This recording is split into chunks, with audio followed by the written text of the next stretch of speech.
Hello. I've never done one of these before, but I just got my Incredibow through the post and I'm pretty excited about it, so I'm going to do a little unboxing and review and see what I've got here. Okay, so it came in very good time actually. It only took, I think, less than 2 weeks to arrive. I ordered it just before Thanksgiving, which I realized because I got an email from the woman who makes them like the day before Thanksgiving, being like, oh, really sorry, I'm not going to be able to start making your bow quite as early as I'd hoped because it's Thanksgiving, so it'll be a few days late. It wasn't late, it was fine, and I appreciated that, but it didn't come late at all in the end. So it comes in this big cardboard tubular box, and I'm gonna need, I think, a knife to take all this stuff off. Oh, hello. So it came all the way from America, Mountain View AR. Is AR Arizona? Arkansas? Who knows?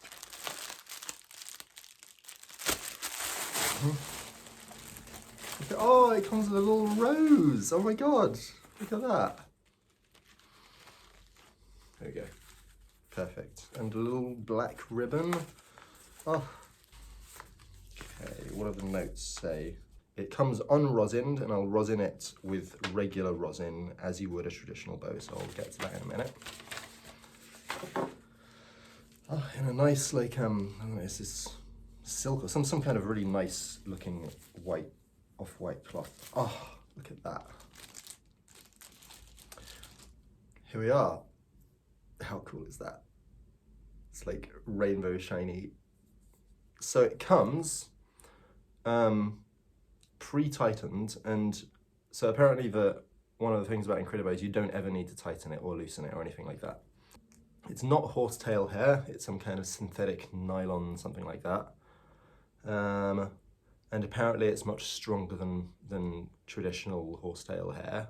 The main reason I ordered this Incredibow is because I get through bow rehairings really fast. I play a lot and I play really hard. I play in a ceilidh band which does a lot of gigs, and we play hard, we play loud. And I just hairs break on my bow. Just like every gig I come off with like 6 or 7 broken hairs. And a bow rehairing is not cheap. And this costs the equivalent of like between 2 and 3 rehairs, which is less than a year's worth for me. So if after a year's time this hasn't broken any hairs, then it's paid for itself. So let's see about that. I do play hard though, so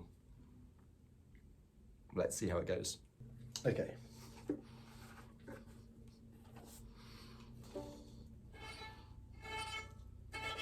Makes no noise. So it's got this holding thing here, this grip, which is kind of thick. And actually the whole stick is pretty thick. I think you can customize your bows when you order them on the website. And I think the one I got was like extra tension, and that might be why this is particularly thick. And this, yeah, when I hold this, the back of my thumb sort of goes on the back of this thing, which might be annoying in the future, but might be fine as well. I often play with my hand kind of up here anyway, for fast stuff. Of course, the way I hold my bow will probably change with the Incredibow. Anyway, okay, I thought it would be bouncier than this. It's not as bouncy, which is good, because I'd tried out a friend's Incredibow before, and it was good, but the one thing is it felt a bit too bouncy. So I'd heard that the extra tension bows are a bit less bouncy, and it seems that's true. So that's good. Okay, I'll just rosin it up. Okay, this is not going to be a tutorial video on how to rosin a bow, but just a quick thing to rosin a completely new unrosined hairs. You gotta do a lot on each bit, and you've got to apply a little bit of friction. Well, it helps to apply a little bit of friction to to the rosin before you put it on, so that there's a bit of dust that it can grab onto, which I'm going to do with my little knife. So I've got my knife and I'm going to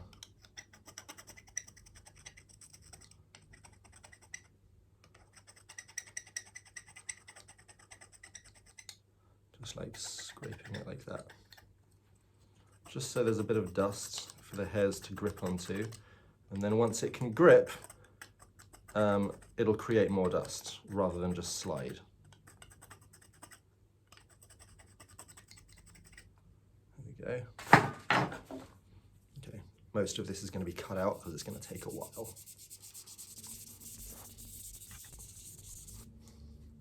And once you've done the whole thing, just do like this a little bit to get the dust into the inside of the bow, so it's not just resting on the surface.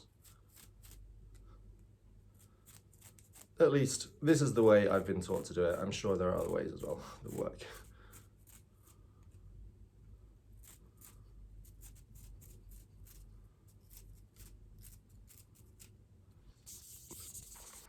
Okay, that looks pretty good.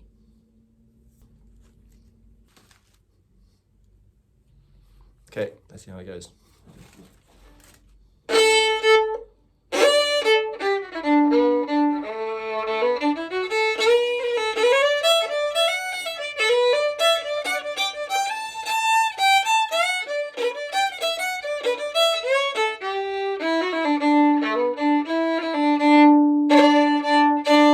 This is good, this feels good.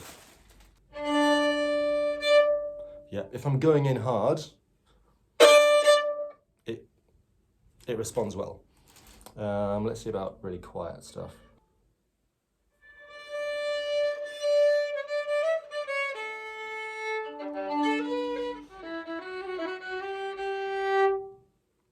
It's not bad either. Let's just compare it to my own bow, which admittedly is missing about half of its hairs.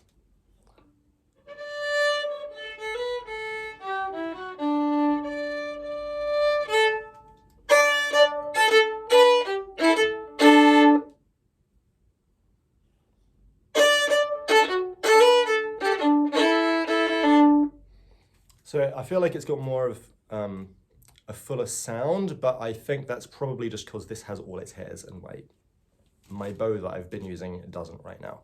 Anyway, first impressions, very, very good, and I'm excited, and it looks cool. I mean, all musical instruments look cool, but this looks very cool.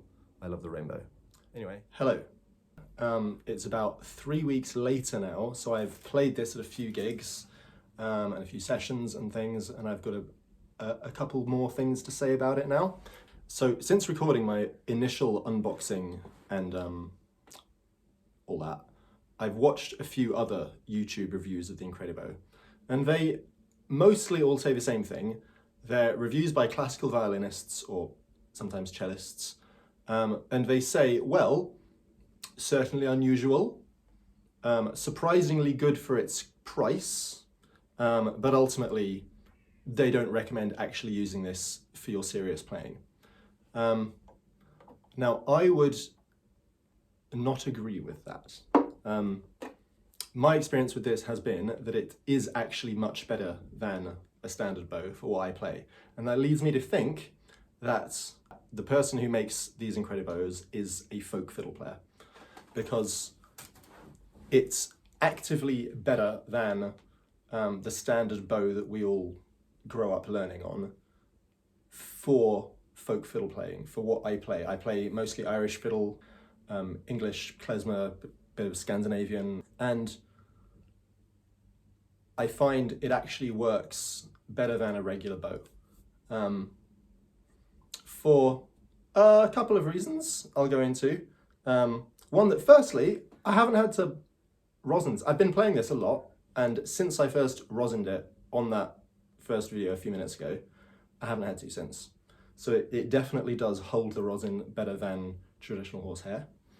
I've also found, seeing as the curve goes up rather than down, I can go at it harder without fear of breaking the hairs, because the way that hairs usually break on a bow, on a regular classical bow, is that because the stick dips downwards, the bottom bit of the stick is right here, and which is right where you wanna be hitting if you're doing like.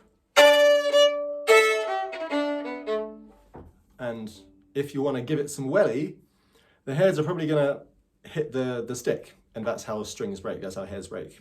So that never happens here, obviously, because it's a good 3/4 of an inch away at that point. So you can also, it's tighter, so you can do that without any fear, and also apparently the strings are stronger. So just all these things come together to mean it's not going to break, and you can go really hard. It's a little bit lighter, which is good for like fast, intricate fiddle playing. There's a couple of things where I kind of would prefer a heavier bow. Really the only thing is when I'm making, what do you call them? That little ornament. It helps to have a little bit more weight on the bow, just to give it that crunchy feel. It can still do them perfectly fine with this, just if it was like a couple of grams more, you could give it a bit more. But apart from that, everything's been great. I generally hold it up here because this bit where I suppose it's there because you're supposed to hold it, you're expected to hold it there, is just like my thumb kind of gets stuck between there. So I hold it there, and I guess my little finger goes on the little bit up here. You can hold it up here, honestly, it's fine. I might do a video in the future sometime about where to hold the bow for different styles of playing. Just a thought. But anyway, it kind of brings me on to a more broad topic, which is that in the violin world, it's very, very, very stuck in the mud and dictated by the whims and fancies of the classical music world in a way that you don't find with other instruments. So like with guitars, for example, there's pretty much a different kind of guitar, like a different actual instrument for every style of music that you play on the guitar. You get guitars specially made for classical music, you get guitars specially made for jazz, for metal, for whatever else, I don't know. Whereas with violins, it's just like, this is the violin. And I've been sort of trying to get away from that for years. That's why I've got this weird fiddle here, which I'm sure you're want to ask about. This was made by Tim Phillips, who is, of course, a folk fiddle player. So he's one of the only violin makers who actually make for folk fiddle playing, as opposed to classical. Like most violin makers, their main target audience is classical violinists, and like if maybe you will play a bit of fiddle on it as well if you want. But Tim Phillips is a folk fiddler. Pretty much all of his instruments were made for folk fiddle players. And I kind of get the feeling that that's the case with the Incredibow as well. On the YouTube reviews, it's all classical violinists saying, well, it's interesting, cool concept, great for its price, but don't make this your main bow. I am making this my main bow, and I would recommend that for other fiddle players. Hello. Okay, I'm back for one last little mini review of this Incredibow before I finally upload the video. It's been almost 6 months now since I got it. It's late May, and I got it in late November, mid-November, and I've played a lot with it, pretty much every day since then. So I've now got a pretty good feel for what this bow's like. Everything I said before still stands. It's a great bow for fiddle playing. Don't know what it's like for classical music, because I don't play classical music and I don't care. So firstly, these hairs are incredibly strong. I haven't broken a single hair on my bow in the past 5 months, but I've broken my E string twice from playing too hard, but not a single hair is broken on this, so they're very strong. This brings me to an issue that I'm starting to have with this bow that I've never had with a standard bow before, which is that it's starting to get pretty dirty around where you hold it, just because of like accidental finger touching of the bow and grease coming off onto the bow and sticking to the rosin. This happens with all bows, but with standard bows made of horsehair, you need to rehair the bow before the dirt becomes an issue. So I'm not going to be rehairing this anytime soon. So I'm going to have to learn how to clean the bow hairs at some point, which is something in all my life playing the fiddle, 25 years plus, I've never had to do yet. So that's a new thing. That's a cool new thing I'm going to have to learn because of the strength of these hairs. Is there anything left to tell you that I didn't already say in the past two things? I don't think so, really.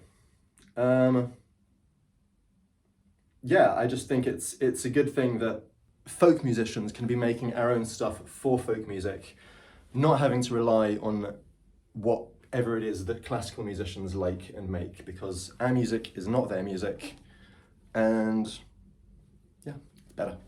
Here's a tune. It's Frank's reel.